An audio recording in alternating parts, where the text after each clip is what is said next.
Hello, hello. Hey, it's Billy West. Well, it's nice to meet you here. I'll just jump in. Okay. We have a couple of things in common. One is radio, except we're on one of the biggest radio shows of all time, the Howard Stern Show, and cartoons. I do some online animated voiceovers for Dilbert and Over the Hedge, but of course you nice. are the in-demand voiceover god.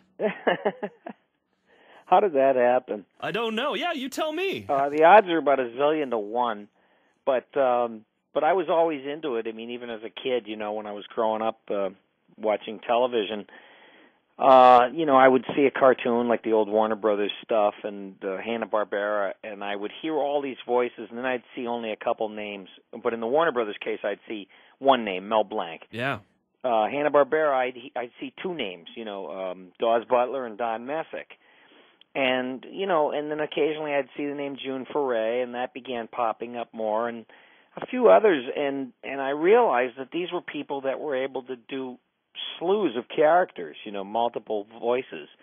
And I just thought that was the coolest thing in the world. And I used to just run around making noises and doing voices. And everybody was always like, "Can you not do that?" So, I was wondering, yeah. Yeah, so it was this, useless ability. And I just, when I was in school and I did it, you know how people are. It's just they ignore you because they can't deal with it. Right.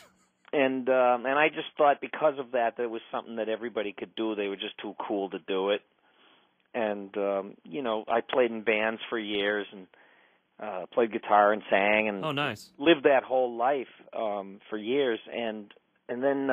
So were you able to sing, mimic singers as well? Yeah, but I remember just doing a lot of old rock and roll stuff and... Yeah, mimicking singers was kind of fun, but it also was a training ground for doing stuff like voices, and it would just kind of lead me down this path. So when that stuff was over, the music, I got into radio in Boston early. Around 1978, I started coming into a radio show part time. I won a contest, Oh, wow. Yeah. So they were looking for a co-host or a sidekick or something? Oh, no. They were just the premise of the game show in the morning was you sound like Mel Blanc, and my buddy called me up and he says, call in. So I called in and, and it happened so fast, the guy picks up the phone, he goes, WBCN, you sound like Mel Blanc. And I was like, I didn't know what to say. And so he hung up on me. Oh, no. And I said, that bastard, I'm going to call back. And I called back and I hit him with everything I had. And he went, hold on. So next thing you know, I was on the air with them and screwing around. And I was invited to come in and hang out. Oh, okay. Before I went to work in the morning. Right. And we would love to use your talent. Yes, I said for our ratings. Yeah, right. But there's no money in it. Right. Do you know that never ends? I'm telling you, to this day, I'm 60 years old, and everybody who approaches me with any kind of project goes, well, there's no money in it, or there's not much money in it. Oh, my gosh. You say to yourself, when do you stop being a test pilot, Right. So, well, I guess that's good news to have. Well, you know what it is. Everybody says that, everybody, no matter what you're doing. But, and that turned into a job eventually, and I was on the air live a few minutes a day towards the end of the show. But I created a lot of bits and did a lot of voices, and I'd recommend anybody that to anybody that if you wanted to do character voices and stuff, and you want to jump right in the trenches, go give a tape to the program director at a radio station if they have a morning show. Right. Because that's kind of where you get your boot camp training. Yeah, we have a guy here that does that, Spike O'Neill. And oh, yeah? Bob Rivers' show, they have Twisted Tunes, which you may have heard and not realized it in other markets. But he's kind of like that, too, and it's live, you know what I mean? Sure. I'll go into a booth and do, but he is he's good at improv, and he just flies off the cuff, relating to whatever they might be talking about, and here comes this voice. So. Oh, that's really cool. Yeah, that's kind of how I cut my teeth. I met Bob Rivers many, many years ago. Oh, yeah? Yeah, and I remember listening to the Twisted Tunes. I was always amused by that. Yeah, they're world class for sure. Oh, yeah. Well, but, I just think that it's just so weird because all the celebrities want to do voices, Mm-hmm. It's like my friends were always bugging me, don't you want to be a celebrity? Why don't you be on a TV show or something? Look, you know what? There's a big difference between being an artist and being a celebrity. Correct. You know what I mean? And like what I do is an artistry. And any celebrity ought to respect that because what they do is artistry. But the thing is that you don't call a bunch of highly skilled plumbers to come in and win the World Series for you. Right. Do you know what I mean? They might Yes. be real good and everything, but they're the wrong people for the game. Yeah, the producers go for the name recognition, hoping that'll put some butts in the seats. Yeah, I know. But it's not necessarily the best for the character. Well, I don't think there's any big evidence, that bears out, whether you had artisans or just stunt casting. Right. I don't think there's any evidence that the movie makes more money because they went with the Illuminati. But my problem with it is that acting and performing, and if you're doing voice acting and it applies to visuals, something's got to change. There's got to be alchemy, some kind of magic. And, I'm not saying this. I know it sounds hokey and everything, but there does have to be an alchemy. Like, my peers, people who do multiple voices and create characters for a particular role meticulously, they're asking you to come in and turn the bar of lead that's on the table into gold and then leave. Right. And they pay you. But they ask a celebrity to come in and there's the bar of lead on the table and they do their thing and they leave and it's still a bar of lead, Right. I mean, and they pay them way more money. Yeah, that's the rub right there. I mean, because if you're bringing who and what you are to do a role, I'm dumbfounded. It sort of invalidates what the rest of us do for a living. Right. And, and it's like there's probably people going, I hear this guy everywhere, what's he bitching about? He probably lives in a castle in Spain, But the thing is there might be like some 19-year-old out there right now that may never have the chance to do those kind of things because the celebrities are snoring in on it. And, that's my concern. Yeah, I was talking to Kevin Conroy earlier in the week, and there was a lot of great actors that guested on Batman the Animated Series. Oh yeah? But there's a few they had to recast because even though this is a person that probably has won awards for their on-camera work, it just was not translating to the animated show, to voice work. Right. He didn't drop any names, but I mean, I think it just backs up what you're saying. Well, I got to tell you firsthand, there have been many big celebrities that have come in that I've worked with, and they come in there and they get a load of what a handful of people can do, 4 people sitting there, and they pee their pants. They're like shaking afterwards, going, "How do you people? How is it possible?" Yeah. And I just felt like singing, "One of these things is not like the others," Well, on the same token, though, I think there's a lot of celebrities on camera that would probably be, there's actors and there's celebrities, kind of, you know what I mean? There's people that are always the same person on screen. It's their persona, and that's, I guess, good enough for the movie. And then there's people that are chameleons on screen. I agree with that. There's been amazing performances from people who understand characters. Like Eddie Murphy, he understands characters. Robin Williams, Mike Myers, people like that understand how to leave your personality and your vocal constraints and transcend all of that and create a new character. The same way they would if they were, transforming for a role visually.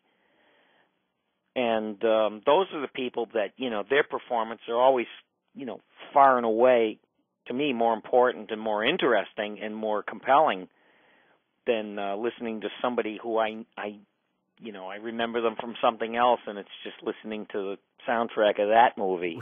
Right. Well, Billy, you have, you've done so much work, but you're probably best known for Ren and Stimpy and for Futurama. Yeah. Will you button me, Ren? Shut up, you fool! I said you'll kill you!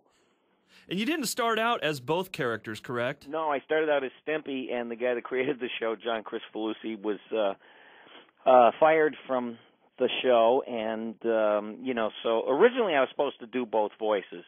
Interesting. I was taped and brought in to Nickelodeon by John Cristofalusi, and he came out. We recorded the voices in a booth, or not even a booth. It was a closet at Nickelodeon in New York City, and I read both, and he brought it in. And when he came out, he said to me, "Congratulations, what you just did sold the show." And wow. and I didn't know he had planned to do it. And then when he did it, I didn't give a fat frog's ass, who did what. I got to tell you, I never lobbied for it. Right. And then when he was fired from the show, I remembered what he was talking to me about in the beginning. He gave me a tape of all these different voices that were part of the Ren voice. I loved his portrayal, his performance of it, mm-hmm.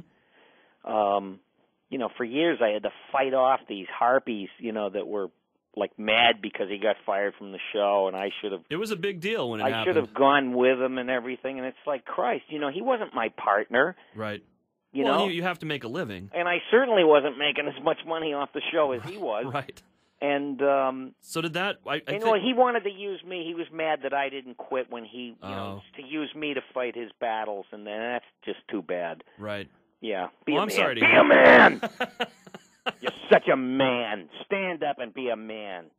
He's standing up. I'm sorry to hear that, but it does. I guess my next question was: I read somewhere that you turned down the chance to be to be Ren again. Yeah, they tried to float a rumor that that they didn't want me, but when I heard about that, I ran the other direction. So many of your voices, or not many, maybe, but Larry from the Three Stooges is the basis for Ren, correct? Yes. Kind of like Maurice LaMarche has a lot of Orson Welles-ish voices. You seem to have a lot of Larry Fine. Yeah, well, to me, he was like the most interesting Stooge, because when I was growing up, everybody could do Moe and everybody could do Curly, but nobody could do Larry. Right. No one gave a damn about him, and I just thought... So everyone's doing that. Yeah. Hey, Moe, I broke your play sock dishes. Why, you idiot. This is the meat. This is the dairy. Oh, Zochum. What do you think about the Three Stooges update that's coming out? Well, I'm hoping that it's going to be great, because I was a consultant on the movie. Oh, all right. There you go. Yeah. So, I did a lot of... I spent a lot of time with Sean Hayes, and I spent some time with Will Sasso. I told him just stuff. I mean, I have like the rewards of a misspent youth. I knew way too much about the Stooges and nothing about academia, and I should say macadamia. But I just, I told Will stuff like, I said, when Curly used to run, he would have like a bit of a limp, and I said, because he was 13 years old and he shot himself in the foot. Just stuff like that. Right. I just happened to know, and there were like little helpful things to add to the wonderful portrayal that he's doing. I've seen the trailer, and I'm kind of excited about it. Great. So I hope it's great. I saw the second trailer and I said, "Wow!" And I can't wait to see it. But it was a little jarring for me at first, just because I for some reason I identify I don't even know their real names other than Larry now. So they are like the original Stooges are the Stooges to me, and that's how I know them. So to see other actors portray them is sort of jarring. Mm-hmm. But the more that you get used to seeing it, it does look pretty funny. I mean, it looks pretty true to the original source. I think they were, going for that old dynamic, mm-hmm. When they were just kind of like real energetic, real crazy. That was like the 30s. Right. And of course, today's, anyone under, I don't know, anyone under 30, anyone under 25, 18, whatever. I mean, there's going to be a whole new generation that this is going to be their Three Stooges. Yeah, but the thing is thanks to YouTube, young people know everything that I know. That's true, too. You know what I mean? It's yeah. like, I love it. I grew up with the Beach Boys. I even got to play with Brian Wilson. Really? Yeah, for a bunch of gigs. I love Brian Wilson. So do I. He was one of my heroes, and I played guitar with him in his band for a while. Oh, that's amazing. Yeah, and he was totally one of my absolute heroes. But like kids, I love seeing kids that are 20-something watching, listening to old Beach Boys songs on YouTube with like a backing video that somebody will make. And they're all like, how come we didn't live back then? We got gypped. Why is music so sucky now? Right. You know, and I just love it. I just love it because they know everything. They have the same experience. Like when I was 19, my uncles used to go, "You never heard Benny Goodman? Geez, I stood right in front of him, and there was nothing like him." But I had no way to get a hold of it instantly and go, "Hey, he's right. This is pretty good." You know, but now with YouTube, it's like you can just go anywhere you want. You know, kid hears the name Les Paul, and he goes on YouTube, and he gets to watch the Les Paul show from 1956. Yeah. Well, that's a good point. I thought some of that was lost, you know, because with the advent of cable and 500 channels, you know, we had 4 channels, so and it was rerunning stuff from my dad's era, so I knew that history, and I got into some of those shows, but I was worried that some of that's lost. But you have a great point though about YouTube. Yeah, it's like, to me, YouTube is a better history teacher than history teachers. You know what I mean? Because it is a window, a cultural window to every point in our cultural past. I mean, including history and historic events and everything, not just music or TV shows. That's true. And I love it. I watch stuff that I hadn't seen in 50 years, and I'm blown away. You know, it's like people have forgotten what stuff existed, and sometimes I'll talk to somebody and I'll say, "Hey, you remember this thing?" And nobody ever remembers it. And I go, "Oh, I must have dreamt it. It must have been like a fever dream or something." But you know, there it is. Bang. Yeah, it's great for the obscure stuff. Oh, sure. Yeah. Sure, but I find a lot of really good new stuff, like the new bands, and you know, that nobody would ever know about. How did Brian Wilson tap you to be in his band? You must be an excellent guitar player. Well, I used to think that I was a better guitar player than I was anything. Wow. But a friend of mine, longtime friend of mine named Andy Paley, produced Brian's first solo record.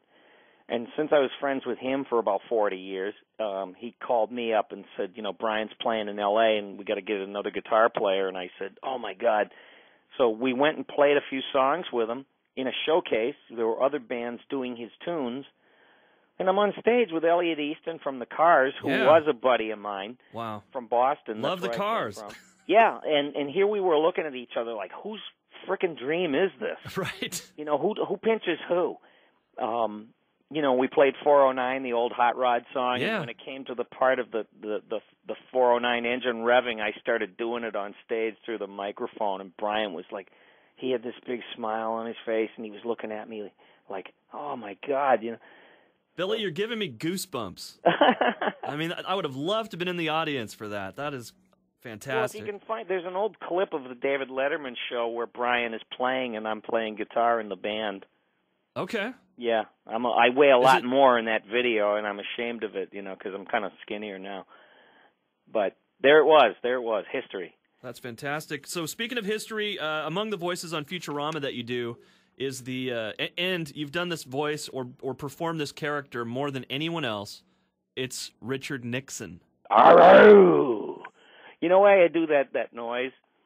Because I remember when Nixon was running for president. And I used to watch the debates on TV, and I used to watch Kennedy, who, you know, this is just the beginnings of television where the people could see the candidates while they were debating. Yeah. And Kennedy looked like a game show host. You know, he had that buttered toast hair, and he was perfect, gleaming teeth, and, you know. Damn him. Damn him, I know. That Kennedy DNA. So, and then there was Nixon, who, you know, he was sweating, and I remember watching while he was talking, and it just seemed like throughout the debate, the bottom half of his face started getting darker, like his 5 o'clock shadow was coming in. And I said, Mom, he looks like a werewolf. I said, he's going to turn into a werewolf. And I started going, aroo, aroo. So I threw it in when we did Nixon, you know, it's just like, aroo, get those filthy hippies off the grass. That's great. I know, aroo. Oh, that's fantastic. But yeah, the voices on Futurama, I was lucky to do as many as that I do, you know. Zab Brannigan, Master of Time, Space, and everything else in between. And, winner of this year's Modesty Award. Was that based on Phil Hartman? Sort of. It was sort of based on him, but the thing was is I met him and hung out with him, and we had this love of big dumb announcers from the old days in radio. You know, that, yeah. There's Johnny Benn and the Human Cannon say it's in you, it's got to come out, and that's what rock and roll is all about. Before we eat the slap against the friends here, Mr. Roy Orbison in 1956, yeah? You know, they loved the sound of their own voice more than they loved anything. Yeah, that's the danger of a microphone and headphones, I think. Yeah, I know, because you got to draw out those words, huh? You know, it's like the hamburger helper of words. Hey. Well, as long as so, we're talking about radio. Can you worked with Howard Stern? Can you do your Howard for me so we get the whole from point A to point Z there? Yeah. Hey, Robin, I just farted. I don't know what to say to him. Hey, did you try this new Heineken? It's pretty good and junk. Howard, are you going to buy a ticket for the Mega Millions jackpot? No, are you kidding me? That's tip money. You know, that kind of. Yeah. How was Howard to work with? I loved him. I thought he was brilliant. He was fearless, you know, so it was nice to be in that room and have that energy, like it was okay to just go for it. Yeah. And, I left. I was gone from that show in 1995. And there's still people that think somehow I'm there. Well, you're probably carded up or something. No, they play a lot of old bits that I did. Yeah.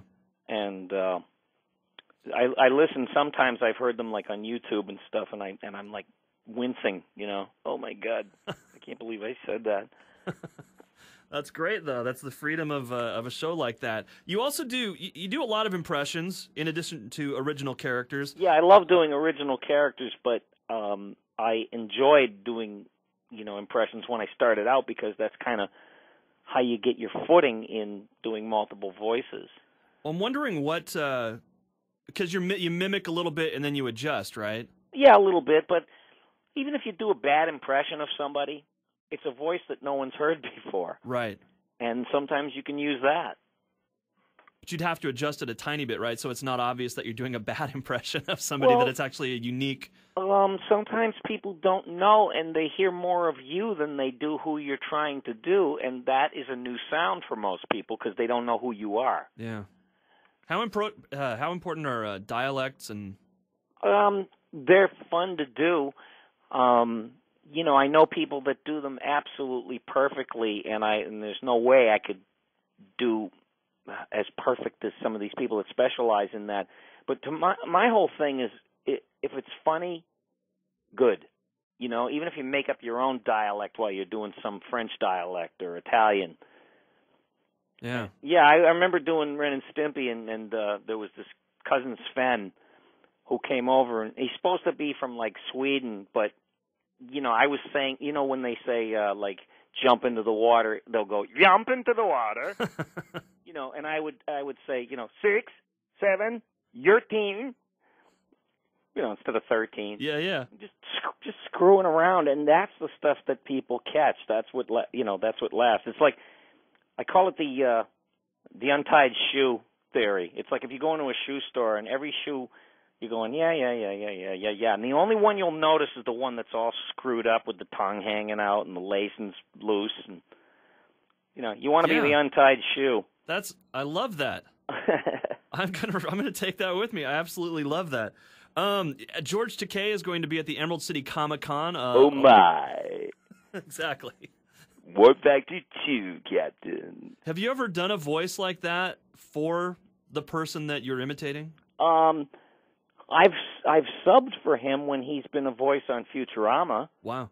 But I mean, I used to do that voice on the Stern Show before. This was when George Takei was just, people only remembered like the old Star Trek and the movies, but he had a resurgence. Right. After I started doing it on the Stern Show. So he owes you some money. But you did. I never left. Have any celebrity that you impersonate? Have you ever had the chance to do it in front of them? And if you did, what was their reaction? I was on the Tonight Show many years ago, and I was on with Jay, and I started doing an impression of him, and he looked at me like, don't do that. What would I was going to say, a lot of people have seen this. You see this in the news today. They make a new car. It's in out of Detroit. It's a brand new car, and it turns right when you turn left. It's a dyslexis. We got a great show for this evening, That's right. Jay goes low and high. Yes. What would when he's just talking about? So you got arrested. How many days? What would Johnny Carson say to Jay Leno? You lousy body snatcher. You grave robber. Oh, no, I didn't rob your grave. I mean, you're on your way out, Johnny. You do. So I have down here that you do an impression of Elton John. Do you do him singing? No, I don't know. Somebody said that. I think I just Oh, did yeah. it Wikipedia is a great source of misinformation. Yeah, I know, really. But I did it probably like in passing on the Stern show, so it goes in the book as gospel, and then everybody says, you're probably the only person who does, and like it just used to happen on the fly. Right. Like you said, improv, that's kind of how everything got played. Whatever popped up in the news, suddenly he'd say, "Oh, look who's here," the old cornball, hey, we really got the celebrity, Yeah.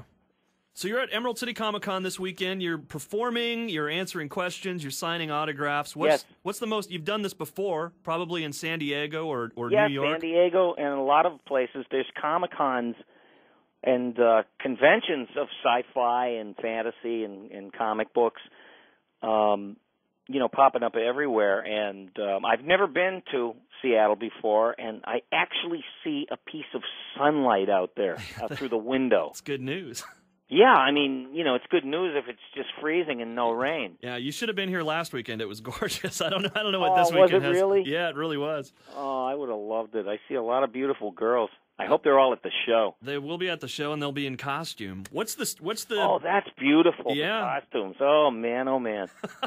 What's the most memorable fan experience that you've had? Fan experience. God, there's a million of them. Shoot, I think it must have been somebody that came. Oh, I know what it was. I was signing stuff, and there was the most beautiful girl I ever saw in my life holding a poster of a bunch of characters I did, and she was like, her face was red, and she was embarrassed, and she would start to come over, and then she'd make that face like, I can't, and turn around and blush. And then finally she comes over, and she goes, I'd love to get your autograph. And I said, why, sure, And so I signed the thing, and she looks at it, and she goes, my boyfriend's going to go out of his mind when he sees this. It's always the guys. Right.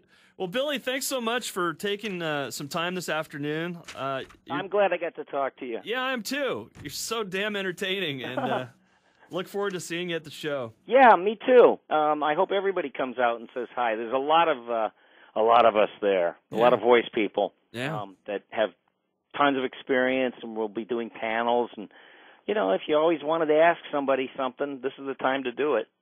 Absolutely. All right, thanks, Billy. My pleasure. Thank you, Dan.